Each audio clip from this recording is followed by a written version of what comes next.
Welcome to Healing from Grief and Loss, where top experts guide you on your journey to find strength, comfort, and joy again. Hi, I'm Andrea, your host, and on today's show, my guest expert is the beautiful Katrina Mikiah. Welcome, Katrina. Thank you. Katrina, I just want to give a little introduction. I'm so excited that you're here. Katrina is a certified life coach. She's a certified grief and end-of-life coach. And she's also a facilitator of systemic family constellation work. So I'm so happy to have you here, Katrina. So much to talk about. I want to start off with just a bit about you. Can you share with us your experience with loss and what it's taught you about grief? Sure. I'm going to talk about some losses that may not be the most common kinds of losses that people share. While I have experienced the death of people close to me, I would say that my biggest struggles with grief have been in four different areas. One is pet deaths, which is, I know, a topic a lot of people can relate to.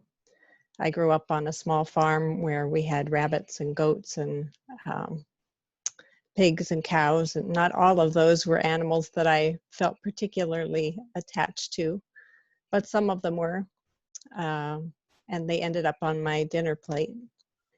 And also dogs, cats.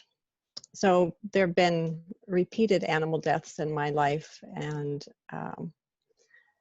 the last big one was my first dog that I had as an adult. She was my sole companion for 9 years. And when she died, I couldn't imagine a death hitting me any harder than that. I'll talk about disenfranchised grief later, but this is an example of that. And then the other losses are loss of community and sense of belonging, having relocated 10 times in my childhood, and then in my early 20s having left my family's religion and their political viewpoint, brought on a pretty intense loss related to feeling like I belonged in my family, that I had a place there. And then my son developed a mental health issue in his early teens. He'd been a very happy-go-lucky, well-adjusted kid, active, engaged, outgoing. And he had it was like a perfect storm that brought on devastating OCD and anxiety and depression almost overnight. And so for the last 10 years, I would say I've been grieving the death of the son that I had up until that point, which is a really tricky thing to grieve because I still have my son and he's still an amazing person. But there was an aspect of him, many aspects of him that just seemed to die overnight. So that's been a pretty difficult journey for me and for him as well, because he felt the loss of himself, the death of a part of himself that he still hasn't felt like he can reach back and fully retreat. And then the other really key one, maybe do you want me to pause and give you an opportunity to say anything, Andrea? You're okay. Yeah, you keep going. Thank you. Okay. The other one is related to having grown up in a fundamentalist Christian upbringing that taught me that my essential nature was evil, that I was a sinful person. That's had a devastating impact on my sense of worth, my personal value. And I'd say the death is the loss of my whole worthy self. Uh, and so these losses that I'm talking about have been part of my life journey from the time I was a little girl. And there's still things I reckon with. So yeah, those are the biggest ones. Right. Well, I'm sure, there are people out there, and possibly even in our audience today, that some of this stuff that you've shared resonates with them, and they're probably wondering, how did you deal with some of this? Like, how did you cope? What were some of the things that you learned along the way to bring some joy back in your life, and just to find some happiness again? Mm-hmm. Well, it's certainly been a process, and it's still something that I'm working with. But finding expression for the grief is a huge part. For me, journaling was an essential piece of has been an essential piece of my entire life, giving me the place to at least hear myself when I didn't feel heard by other people. Telling my story to people who are able to listen, and to people who maybe share some similar experiences. Certainly pet deaths, it's easy to find people who get that, how hard that can be. And taking the time to be still with myself, because I think that the emotions associated with grief are emotions that many people, including myself, have not been very comfortable with. They can range the gamut from sadness to resentment to anger, guilt, things that our culture as a whole doesn't allow us much space for, doesn't put a positive light on those feelings.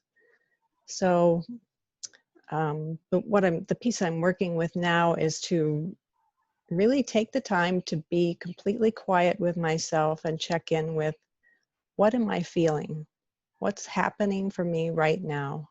And to just see if I can lean into that more, explore around it as much as I can, talk to myself if need be. I'm good at doing that, even talking to myself out loud on a nice walk in the country. I think because we know ourselves better than anyone else knows us, we have the potential to listen to ourselves and hear ourselves in a way that we desperately need. Right. I find being in the country, we're fortunate enough to live in the country. So just being around nature is such a big part of my life now. And just getting out there, and whether it's walking by myself or walking, with hubby or the dogs, or I found journaling too was something that really helped me. And it's such a painful time for people when, we have loss is so different for everyone, and the grieving process is so different for everyone. And I'm sorry for your losses, and like you say, whether it's a pet or a person or the disenfranchised type, it's all important. And what can you share with the audience as far as just to support themselves, like what can, like, besides maybe journaling or doing some meditation or walking, in nature, what are some other things that people can do to support themselves that are going through a grief and loss period right now?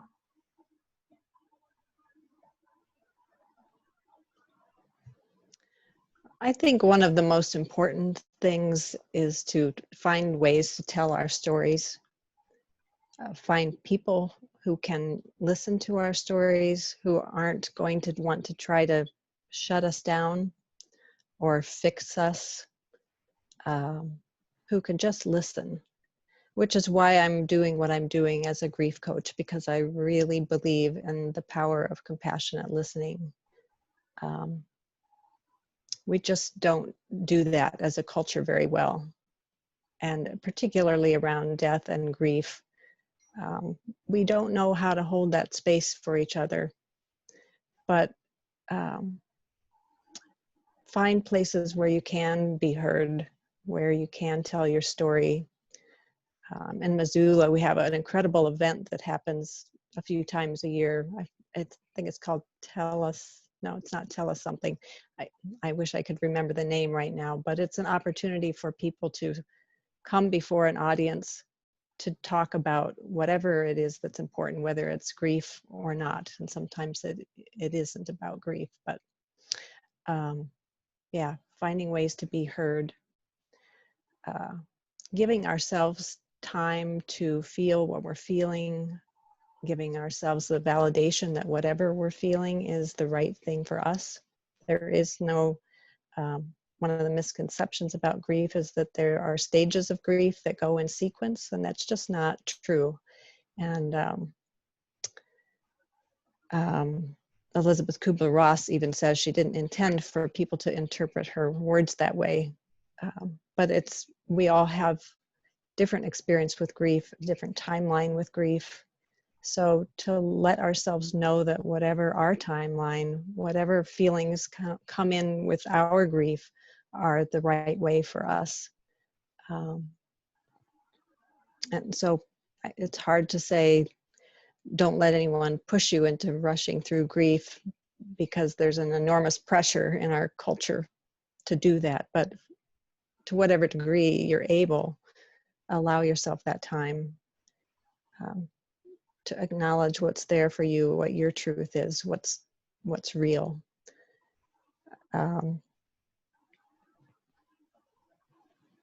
And one thing I found particularly helpful after the loss of a relationship was I noticed myself watching Grey's Anatomy, binge watching, sometimes 4 to 5 episodes a day for weeks. And on one hand, I thought, well, this isn't the best strategy. And yet I told myself just to watch it without judgment. Oh, here I am watching another episode of Grey's Anatomy. Okay, it's okay. Some coping strategies are better than others, and I'm not advocating for things that are destructive to one's health. I'm just advocating for some gentleness around how we do cope. Right. Sometimes it's necessary to have an escape. Right. Yeah, I love that. Yes, some very, very mindful things that you just mentioned. Thank you for sharing that. Because it is hard. I think a lot of people, don't want to talk about it, or it is taboo to talk about. We just need more people to realize that it's okay, and you're not alone, and just, you have to sometimes just take that step and reach out. And I think another challenge is around, grief and loss are for those that are trying to support maybe a friend or a coworker or a family member, but they just don't really get it. Like, can you maybe give us a couple of tips on what someone who's not grieving can do or say to help that person that is? Yeah, I think the first thing I would say is take someone's word for it. If someone is grieving, recognize that that's their reality and that it's good. It needs to be their reality for the time being. And particularly with disenfranchised grief topics, and I can say more about this now or later, whatever you prefer. It's easy to dismiss somebody else's grief as not being valid. In junior high school, my son had chickens with his father, and one of the chickens died, and it was very devastating to Nico. But people didn't get it, you know. You're grieving because a chicken died, and get over it. So take someone's word for it. If they're grieving, just recognize that for them, that grief is the most important grief right now. And it's not valuable to compare it to any other grief. So that would be one thing. Another would be just listen.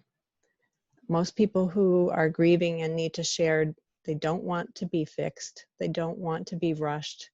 They just need someone who can hear the depth of their experience. Leaving silence is really helpful. Yeah. Yes. Inviting them to tell their story. Mm-hmm. Yeah. Tell me about your mother. What was she like? Mm-hmm. If someone starts to share a feeling that's coming up, just notice for yourself what comes up as you hear somebody talking about a feeling that maybe is not so comfortable for you to hear. Bear witness to yourself. That allows you to bear witness to someone else better. Right. And the simple words, say more, can be really helpful. Somebody's starting to talk and it seems like there may be something big there that they need to say, just to say, tell me more, say more. Right. Yeah. Right. To know that somebody who's grieving doesn't need to be fixed. They just need to be held with love and compassion and a willing ear. Right. I love that. Thank you. That's great advice for, if someone's out there listening and they just don't know what to do or what to say. I love what you shared, and just sitting in silence with that person or letting, them do the talking is something the best, right? Yeah. Do you want to, some people may not know what disenfranchised grief is. Can you give us some examples just so people know what that term means? Yeah. Well, the term disenfranchised itself means not being allowed the right or the privilege. So disenfranchised grief is grief that isn't acknowledged by the culture around us, where we aren't given the privilege or the right to feel and process that grief. We may not be given the time we need. We get bereavement leave if someone dies in our immediate family, but you don't get bereavement leave if your chicken dies. You don't get bereavement leave if you've had to relocate and lost a community.